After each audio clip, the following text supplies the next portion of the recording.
शाम को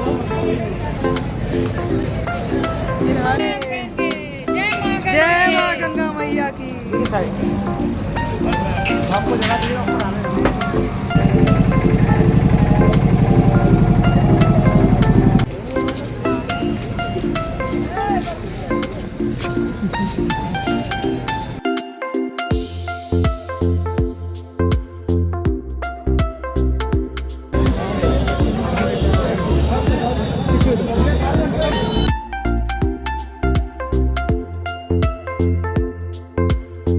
फाइनली बहुत बड़े दर्शन हो गए और हम प्रांगण में खड़े हुए हैं।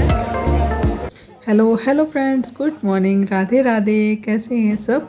आई होप सब अच्छे होंगे। मैं भी बिल्कुल ठीक हूँ। और देखिए यहाँ पे चल रही है हमारी, जैसे कि आप सब जानते हैं, काशी और अयोध्या की ये यात्रा। तो अभी हम हैं काशी में और करके आए हैं कोतवाल जी के दर्शन शाम को। और सुबह तो हमने यहाँ पे बाबा के दर्शन कर ही लिए थे। तो चलिए अब चलते हैं शाम को गंगा आरती के लिए और 84 घाट घूमने के लिए। शाम को भी धीरे धीरे मंदिर में लाइटें जलनी स्टार्ट हो गई थी और शाम के वक्त भी मंदिर बहुत ही ज़्यादा खूबसूरत लग रहा था। अभी धीरे धीरे लाइट जलनी स्टार्ट, जब पूरी जल जाएंगी ना लाइटें तो वाकई में मंदिर बहुत ज़्यादा खूबसूरत लगता है। तो चलिए जी चलते हैं नीचे घाट की तरफ।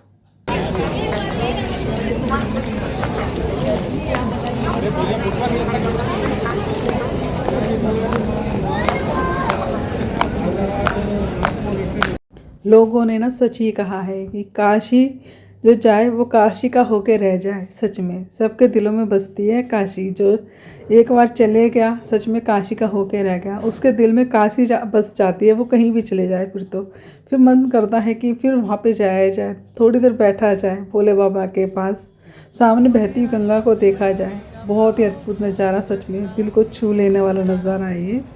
बहुत ही खूबसूरत लगता है जब भोले बाबा के सामने एकदम गंगा जी बहती हैं। तो चलिए जी अभी फ़िलहाल यहाँ पे हम भी काशी के ही होके रह गए और काशी में सच में हमारा दिल बहुत लगा, बहुत अच्छा लगा हमें काशी में। फ़िलहाल यहाँ पे हम अपनी पलटन के साथ चल दिए थे अब गंगा जी की सैर पे, मतलब नाव से करेंगे हम गंगा जी की सैर और साथ में घाट देखेंगे और देखेंगे साथ में शाम की आरती। तो हमारी पलटन सीधा नाव में बैठने के लिए जा ही रही है।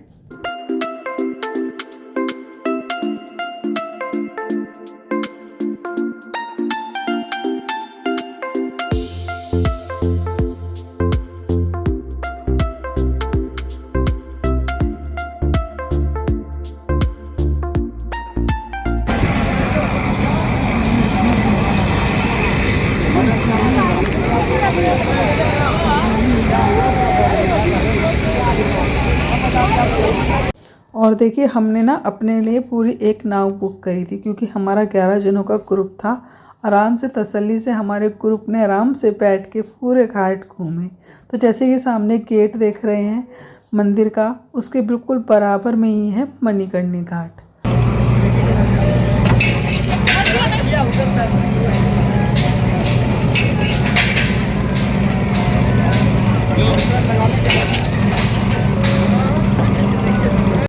इस घाट के बारे में तो मैं आपको बाद में बताऊंगी, लेकिन पहले चलते हैं आरती के लिए घाट देखते हुए।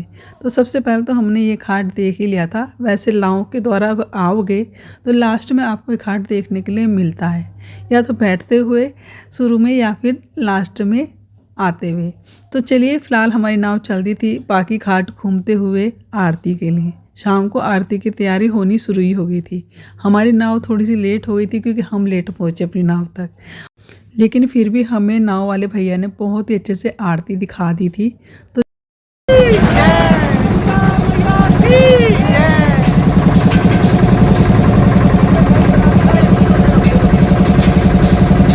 और हमारी जैसी गलती आप कभी मत करिएगा, थोड़ा जल्दी आइएगा आरती अगर आपको देखनी है थोड़ा पास से, क्योंकि हम जितनी जल्दी आप पहुंचेंगे उतनी जल्दी आरती के पास आपकी नाव लग जाती है।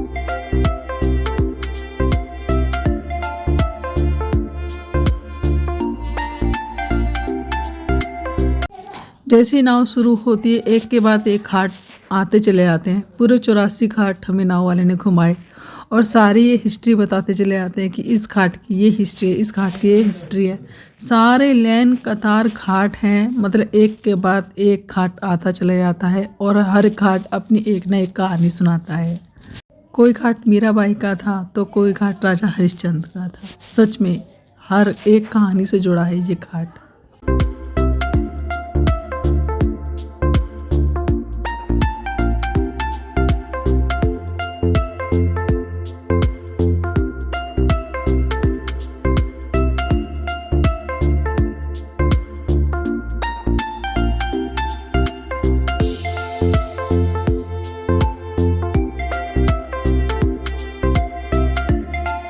घाटों पे जलती हुई लाइट जब यहाँ पे पानी में दिखती हैं तो पानी भी सुंदर दिखता है। तो देख सकते हैं सामने जब लाइटें पड़ रही हैं ना, पानी के अंदर लहरें भी चमक रही हैं और पीछे देखिएगा हमारे तो एकदम शांत, थोड़ा अंधेरा सा नज़र आता है।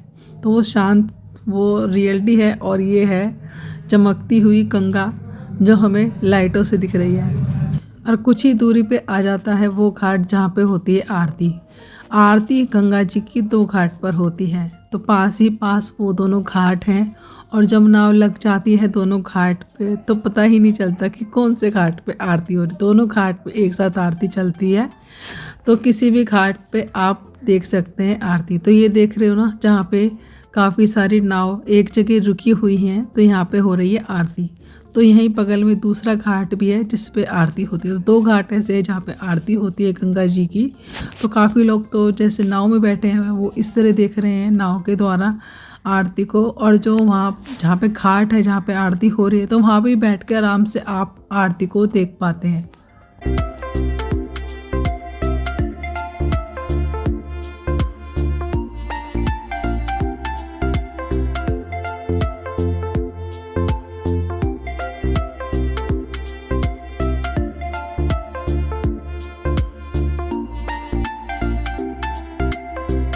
नाव वाले भैया ने सही कहा था। जब हम यहाँ पे आरती के वक्त पहुँचे तो हमसे पहले काफ़ी सारी नाव यहाँ पर लग चुकी थी आरती देखने के लिए। हमारी थोड़ी पीछे को नाव लगी हुई थी।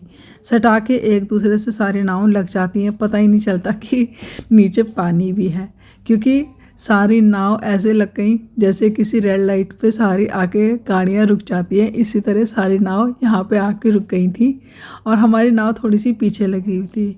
थोड़ी ऊंची देखी नाव थी तो वो बड़े आराम से बैठ के देख पा रहे थे। हमने खड़े होकर अपनी नाव पे देखा आरती को और काफ़ी अच्छा लगा। मतलब ये था कि इन सारे पलों को ना अपनी आंखों में समा लें, बस देखते ही रहें।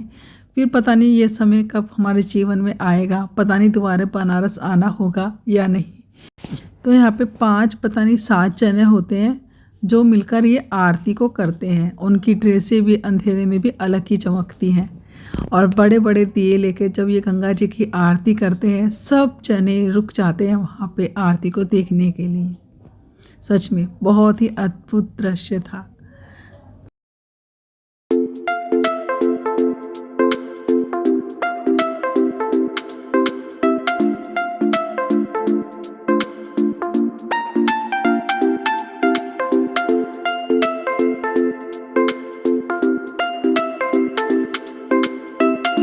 जैसे आरती ख़त्म होती है वैसे ही ये ट्रैफिक जाम जो होता है ना नाव का, वो हट जाता है।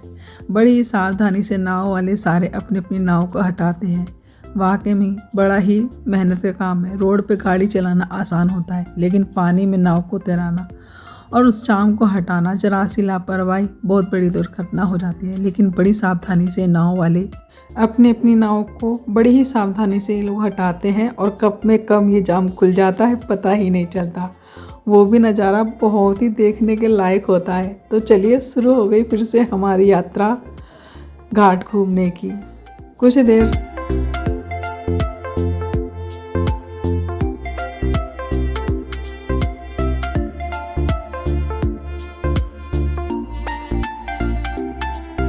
वैसे तो यहाँ पे 2 घाट हैं जहाँ पे अग्नि जलती रहती है। एक मणिकर्णिका घाट और दूसरा है राजा हरिश्चंद्र का घाट।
84 घाट पूरे होने के बाद लास्ट में हम वहीं आ जाते हैं भोले बाबा के द्वार पे, और लास्ट में वही हमें मिलता है घाट मणिकर्णी घाट, जहाँ पे कहते हैं यहाँ पे कभी अग्नि शांति ही नहीं होती। यहाँ पे माता पार्वती का कुंडल गिरा था, तो इसीलिए इस जगह का नाम पड़ा मणिकर्णी घाट। दूसरी एक कथा ये भी है कि यहाँ पे विष्णु भगवान ने भोले बाबा की तपस्या करी थी, और अपने ही सुदर्शन चक्र से यहाँ पर विष्णु भगवान ने एक कुंड की स्थापना करी थी। मणिकर्णी घाट को जब हम देखते हैं तो पता लगता है कि हमारा अंत यही होने वाला है एक दिन। इसी अग्नि में भस्म होकर हम भी एक दिन राख हो जाएंगे। तो चलिए, सारे घाट घूमने के बाद फिर हम आए बाज़ार, और यहाँ की गलियों में खाई हमने ये यहाँ की मशहूर मलाइयों, और उसके बाद हमने रबड़ी भी खाई थी। और चलिए, एक मशहूर चीज़ और अभी आपको हम खिलाएंगे, लेकिन ये भी सच में बहुत ही ज़्यादा टेस्टी है। जब भी आप यहाँ आएँ तो मलाइयों ज़रूर खाइएगा। हाँ, फेमस दुकान का तो मैं नहीं कह सकती, क्योंकि हमें इतना समय था नहीं कि हम किसी फेमस दुकान पर जाके खाते, लेकिन हाँ, एक फेमस दुकान पर तो हमने खाई थी, वो मैं आगे जाके बताऊँगी। इस मलाइयों का आनंद हमने दिन में 2 बार लिया, एक सुबह और एक शाम, और साथ में रबड़ी का भी आनंद लिया। रबड़ी वहाँ की बहुत ज़्यादा टेस्टी थी। फिर उसके बाद बढ़े हम अपने होटल की तरफ, सारी मार्केट का नज़ारा करते हुए। सच में बहुत ही सुंदर लगती है यहाँ की मार्केट तो छोड़ो, गलियाँ भी बहुत सुंदर हैं। हर गली में, हर जगह आपको ये साड़ियों की दुकान जरूर दिखेगी। जो यहाँ की फेमस है बनारस साड़ियाँ, बनारस साड़ी, बनारसी सूट और बनारसी पर्स, तो वो भी मैं आपको दिखाऊंगी कौन सा पर्स लेके आई थी, लेकिन घर जाने के बाद।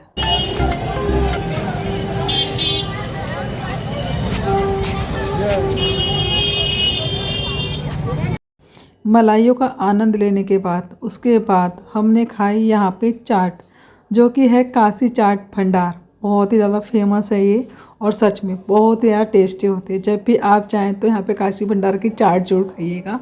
इनकी दुकान पे जाकर ना 2 चाट का आनंद जरूर लीजिएगा। एक तो है टमाटर की चाट और दूसरी है पालक की चाट। ये दोनों ही चाट बहुत ज़्यादा टेस्टी होती है। खूब मसाले सारे डले हुए, चटनी वगैरह डली हुई, और सच में आनंद आ जाएगा। ये स्वाद पहचान ही नहीं पाओगे क्या था इसके अंदर, लेकिन सच में बहुत ज़्यादा टेस्टी थी ये चाट।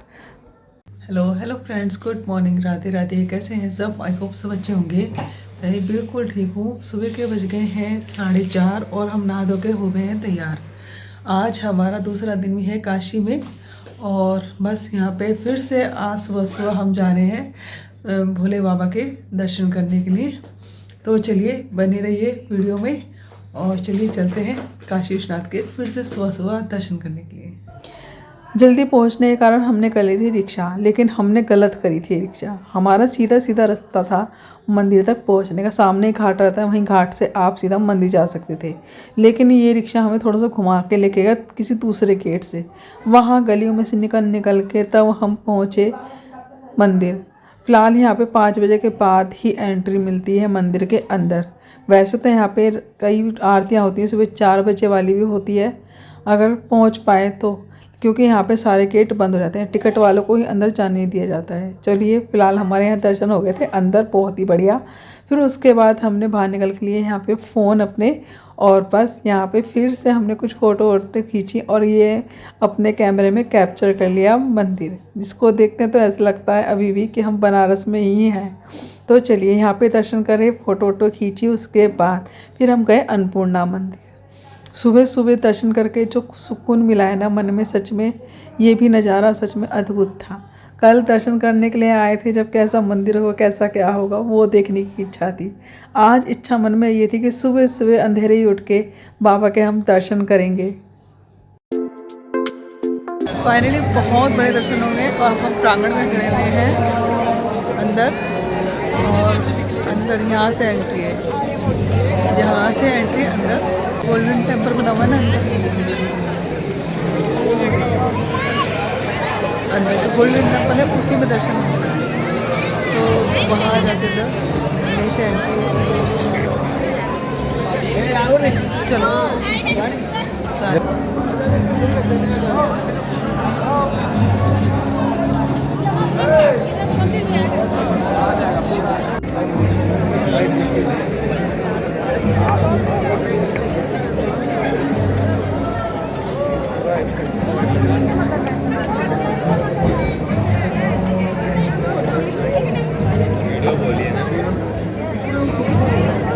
मेरे पीछे जो आप रेलिंग देख रहे हैं ना, इन्हीं रेलिंग में से हमने सुबह लाइन लगाई थी और वहाँ से शुरू हुई थी और कम से कम 2-2.5 घंटे में इसी लाइन में लग गए थे।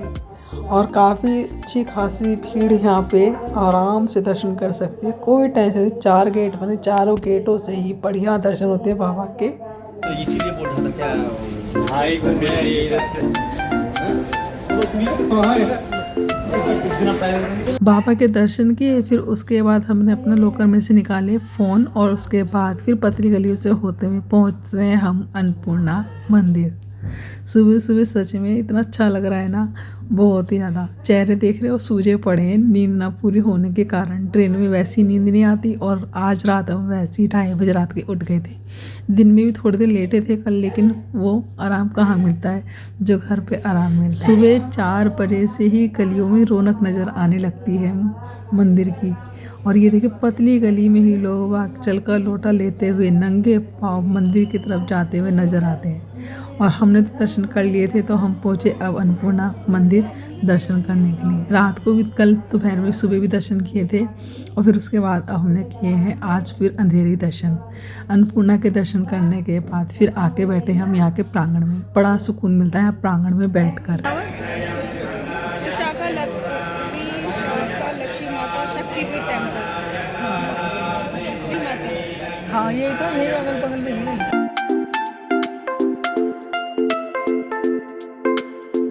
लीजिए सूर्य देव भी निकल गए थे दर्शन करने के बाद। बड़े सुंदर लग रहे थे सच में, इतना सामने से सूर्य देव निकलते हुए लाल लाल।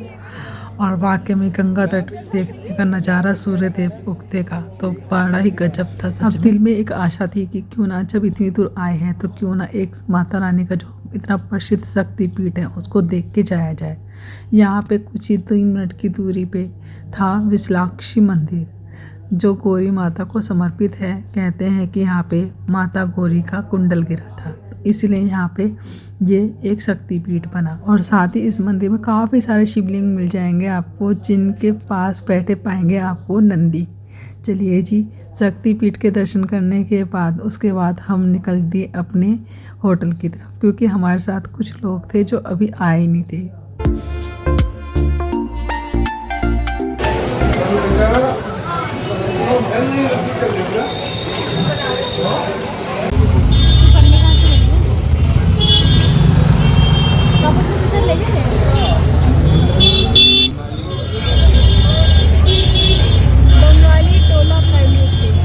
कॉलेज है, प्राइमरी इंटर कॉलेज है। एवं भी तो पढ़ना था ना, एवं पढ़ने तो दे। और भाई फिर वहाँ होटल से सीधा निकल लिए हम ई रिक्शा करके बहुत ही प्राचीन मंदिर हनुमान जी के। कहते हैं कि बहुत प्राचीन मंदिर है और इसकी बहुत ज़्यादा मान्यता है।